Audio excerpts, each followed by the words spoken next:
Well, I think they just know each other very well. When you play each other as often as we've played Toronto and some of the other teams, you get a really good idea of, you think you have a really good idea of what the game's going to look like going into it. There's enough history, there's enough chirping that's gone on that there's always a little extra energy in that game. I haven't seen Reinhart the last couple of days. Everything okay with Yep. So he's in. Yep. Okay. Jack Studnicka comes into Yep. town. Just what do you hope he brings to the squad? This is what I'm hoping is he's kind of a little bit like our team. Like he's had a run of bad luck from the start of this year to now because I really liked his training camp and thought he had we'd like to see him in the middle, just the numbers, contracts, and things, cap, all that kind of stuff. He went down, then he got hurt right at the same time that we had lost our center iceman. And so that was almost the window for him. That continued to happen. We kept losing bodies, but he was out of the lineup, so he didn't get a chance to come up and play. And he came back, played 2 games, and he's playing tonight. So we liked his camp. We like his speed. Right-hand draw man, we can use that. And we think we can hope and spend a little less time in our end of the ice with that line. And a little bit of speed on that line should help him. You're going to put him in the middle of the 4? I am. So who comes out with him coming in? I can't tell you that. No, I don't know yet.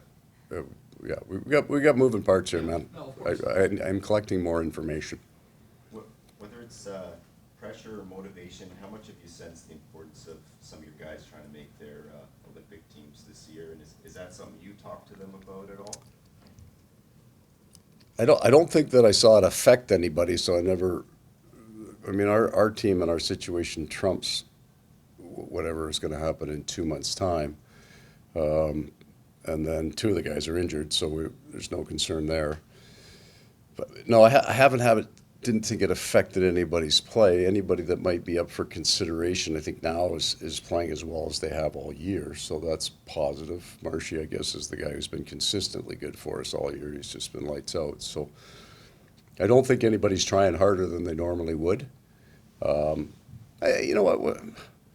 I don't know if this would be a more general statement. I'm sure for elite players, there's more of a focus on the start of the year right now than there would be in a non-Olympic year.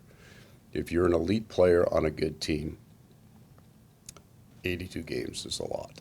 And sometimes in the kind of December, January months when you're too far from the end, but your body feels like you've been at it for a while, you need to find that extra energy to push. And I'm sure a lot of these guys have that right now because the decision is going to be made here pretty quick and they want to be at their peak, especially those guys.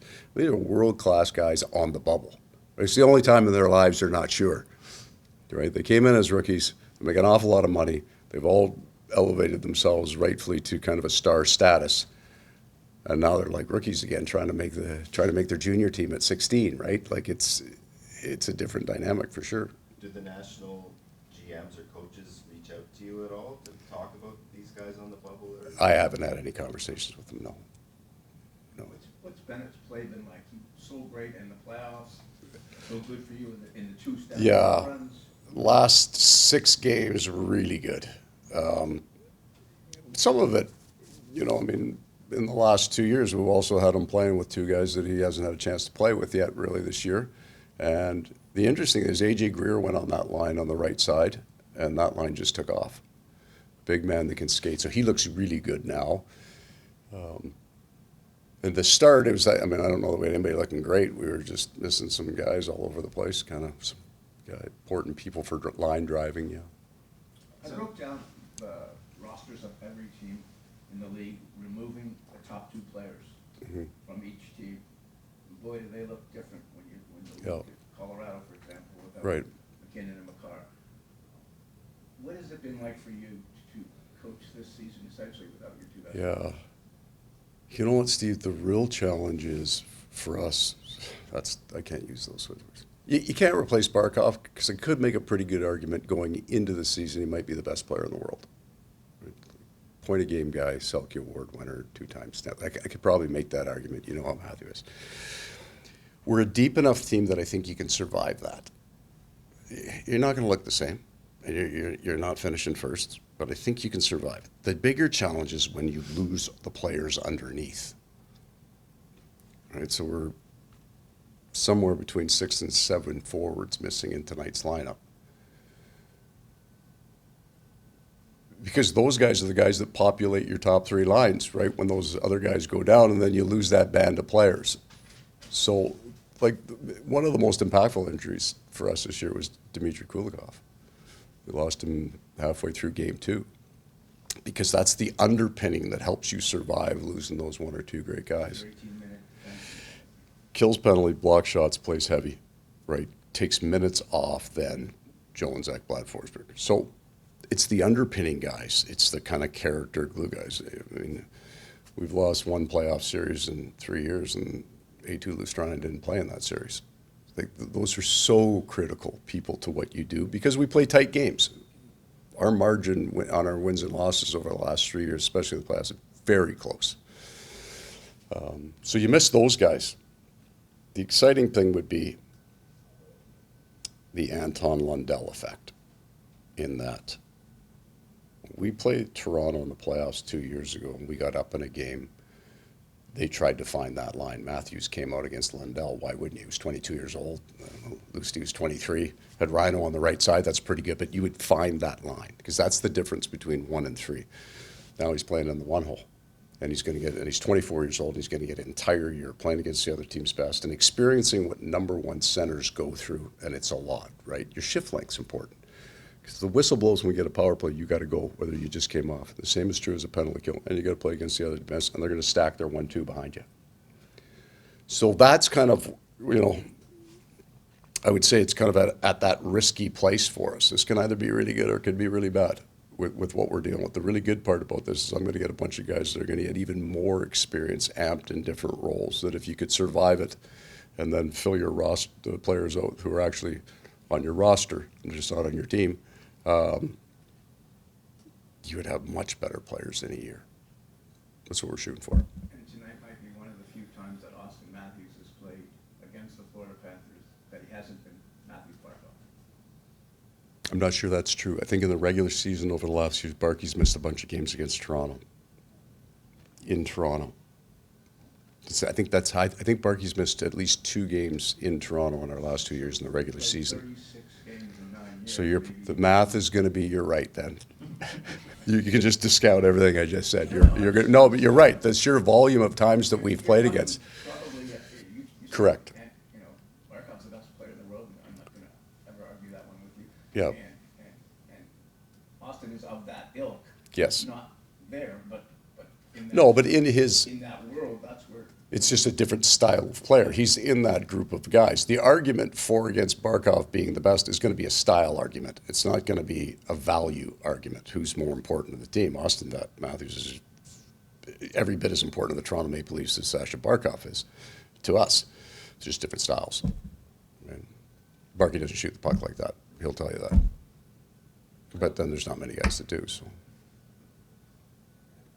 Looking at tonight's game, game 800 for Sam Reinhart. Wow.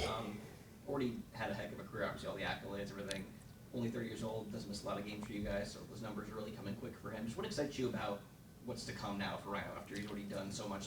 You talked about his intelligence, and obviously that's something that you'd expect to just keep getting better every year. What excites me there is, for me, like Ronnie Francis was a really, really good player late into his career. Before you jump all over that, Steve, I know maybe not in Toronto, all right? But for our team, straight through 02, he was a really good player because the things that make him great aren't almost physically based. Now, I'm discounting him a little bit because he skates better than people think. He's got an incredible release, a great shot, right? But it is his brain that makes him really unique. So we're going to get, I think, a very good player for a very long time. But that doesn't answer the question you asked me, is what excites me about him. What excites me is his ability to impart that knowledge to other players. Just look at the players that he plays with, right? So the first year he played with Anton Lundell, and he had a major impact on his career. And then we moved him with Barkov. And that's the best hockey Barkov's ever played. So Rhino scores 57, so you could probably say Barkey had a positive effect on Rhino as well. But he is so smart, and He doesn't speak on a whole lot on the bench, but he's right every time he does. He's a great resource for the coaches, what he sees on the ice, where the team is at. And not necessarily, but a very positive man in a hard way, in that he's not going to tell you you look good if you don't, but he's going to point it out when you do. So it's a really valuable kind of positive feedback. I hate this comparison, but it was made to me recently, that Reinhart has Crosby smarts.